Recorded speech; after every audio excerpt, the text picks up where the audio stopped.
Hello, how is everybody? I hope everyone's well and we're having fun. So today's episode is going to be about opals. I've been threatening to do this for a bit. Opals are an interesting sort of gemstone, and I've been talking about how to use real-world gemstone knowledge to help make more interesting sort of game world versions of gemstones.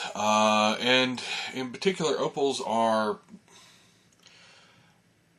one of the few gemstones I can think of off the top of my head that in the real world you could look at it and see how somebody would think it was magical. Because it doesn't make a lot of sense if you look at them. They have a distinct phenomenon to them that shows a bunch of different colors scattered across the surface.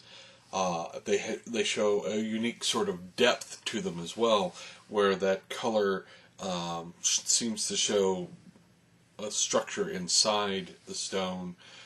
It's one of the more fascinating stones to look at, honestly.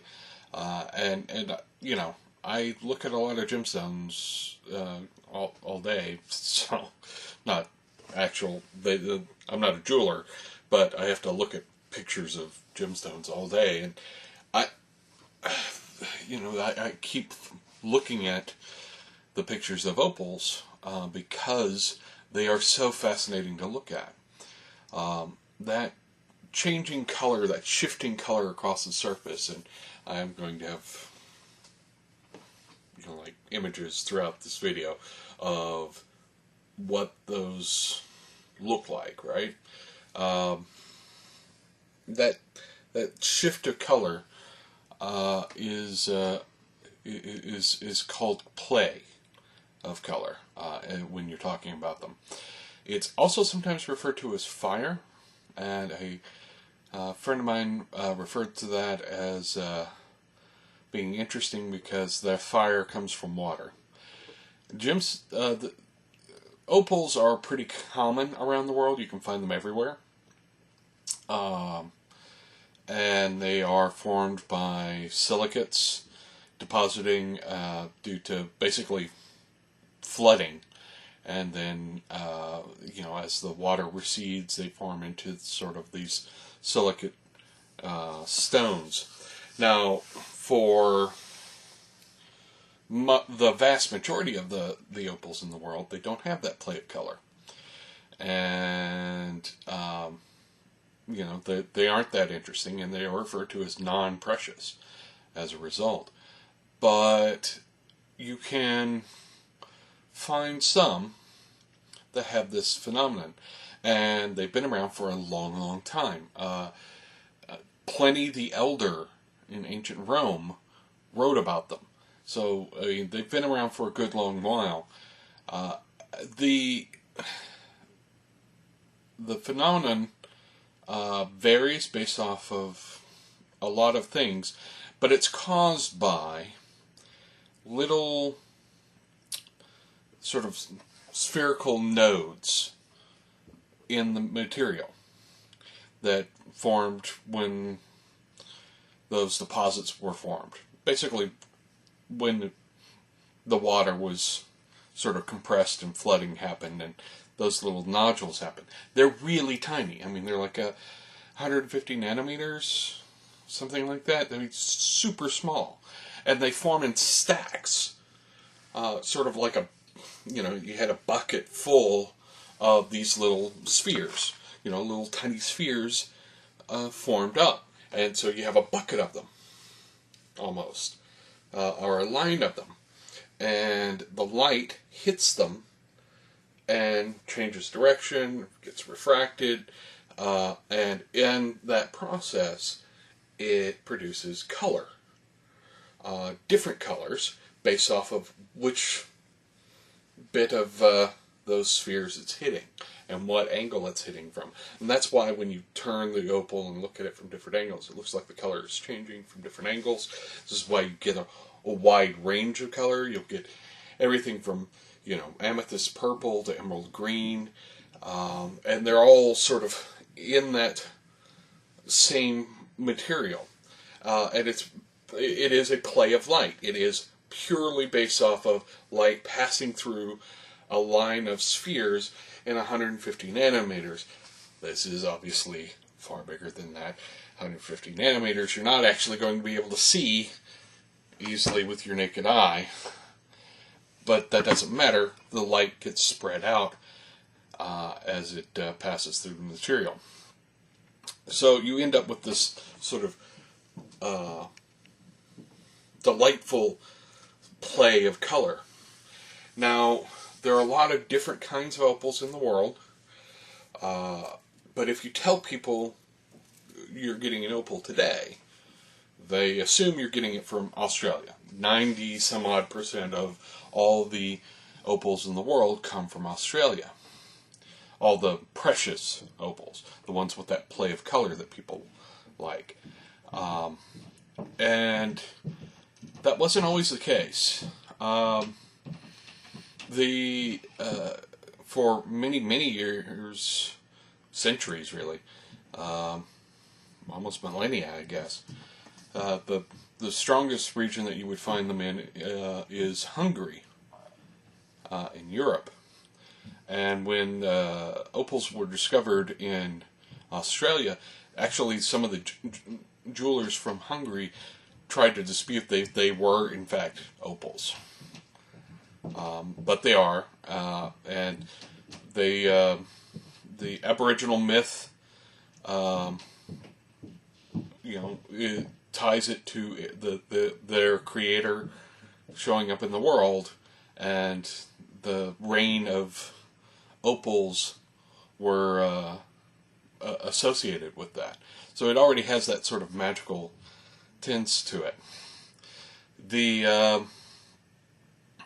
other interesting thing is they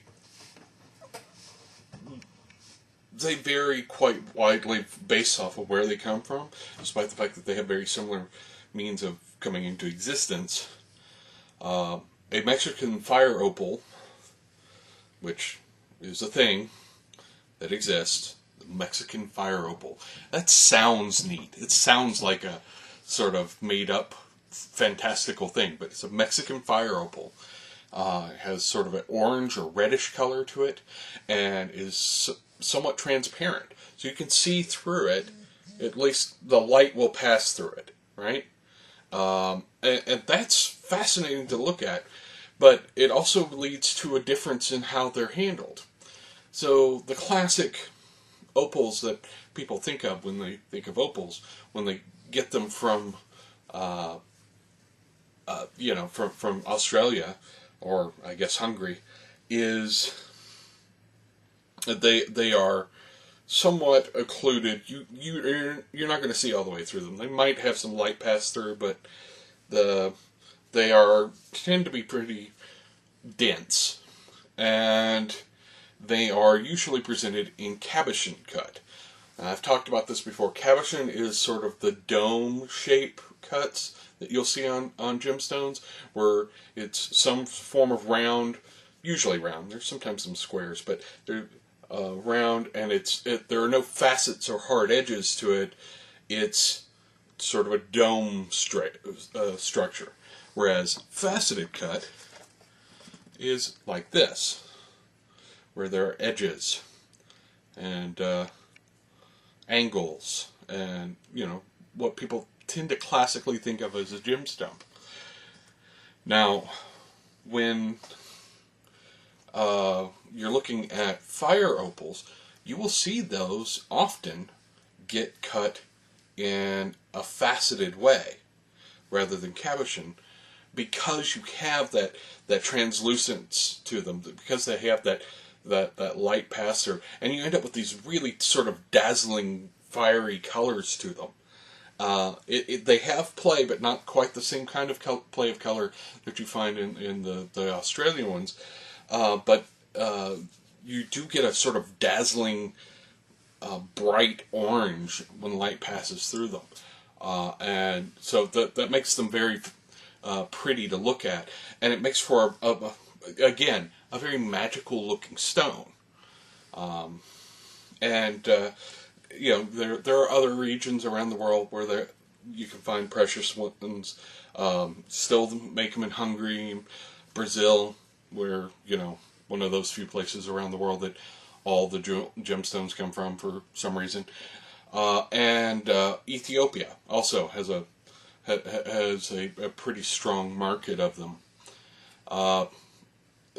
And, you find different regions have different characteristics. The Ethiopians' opals tend to be closer to the fire opal in that they have a little more translucence to them, a little less of that innate play of color, but they're still very compelling looking and interesting. And, it's so...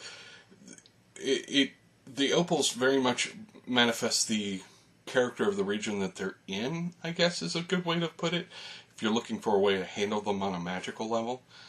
So I think, if you're going to be dealing with them in a game sense, the first thing you need to do is figure out how you're going to use them.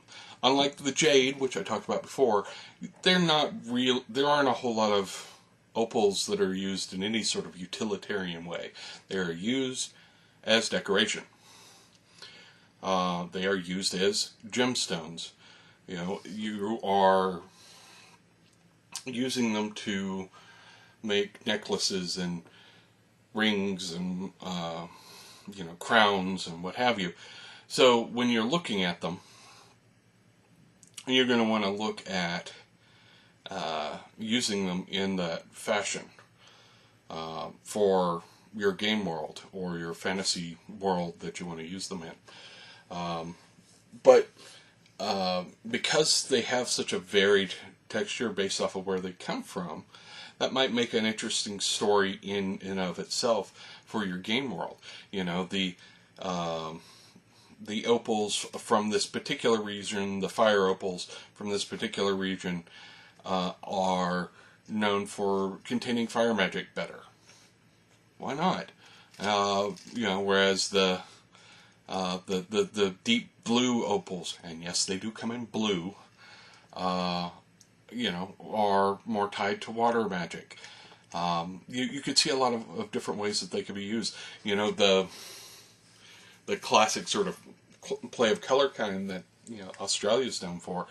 Those could be ideal in having certain kinds of pure creative magic. Maybe they're prized by wizards because they hold they help enhance the wizard's innate magical ability, something like that. One other thing that you'll probably see in the modern world that you don't actually see in the ancient world that much, but is worth noting. Sometimes they will take opals and they will cut them super thin, and then they will attach it to a base using something like glue, like glass or something, and then put something over the top of it. And it's called a triplet. The thing on top is transparent, so it's usually a glob of glass or something like that. Or you could take a couple of different layers of opal and put them on top of each other.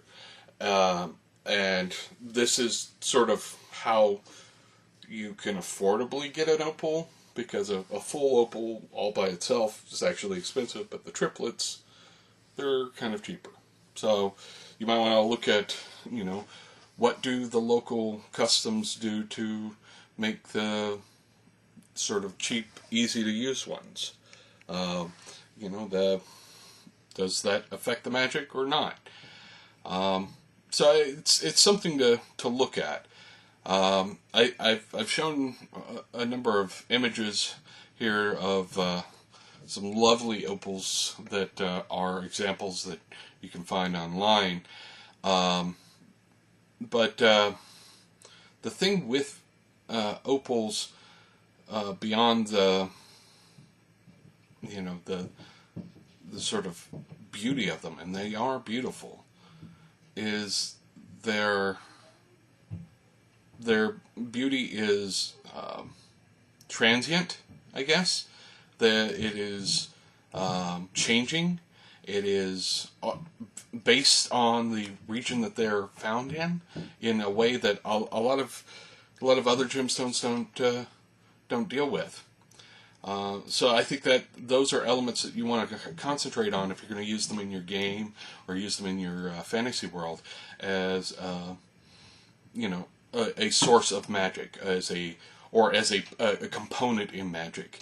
To have the magical opal ring or the crown of black opals, and yes, there are black opals. There are white opals. There are pink opals. The pink opals are odd looking, honestly. And fire opals come from more places than Mexico, so you could use fire opals from wherever, But fire opals are interesting because they form in volcanic ground. So there's that. And you should use that aspect. It's like they're taking a piece of the fire from the world and inhabiting them in a stone. That's neat. That's awesome. You should totally do a magical item that way. As a final note on opals, because I thought this was interesting in doing my research, it's one of the few gemstones that we have found, verifiably found, off the planet. Probes on Mars have found deposits of opals on Mars. So, and you might think to yourself, well, okay, that's kind of cool, but sure, they've got to have gemstones all over the place, right? Well, think about this. Opals are formed from water deposits. Water washes through a region and deposits silicates. Floods, basically, make opals. Mars has no water right now, but it does have layers of opals in its surface. So that means there was probably water there. See? I told you that was cool. Anyway, I'm going to wrap this up. I hope you like my little talk about opals.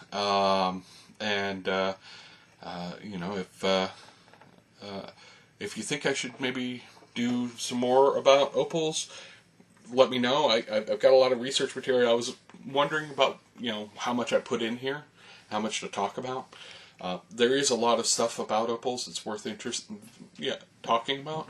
So, if you think of something that I should talk about opals, let me know. Also, let me know what gemstones you're interested in that, you've always wondered about. I've got a lot of research material and a lot of time and a lot of access to people. So let me know if you have any particular gemstones you think are neat and should be covered. And other than that, subscribe, like, share with all the peoples, and, let me know what you think of this episode, and, have a good day. And, go buy some opals or something. I don't know. They're expensive, but not prohibitively expensive. Well, okay.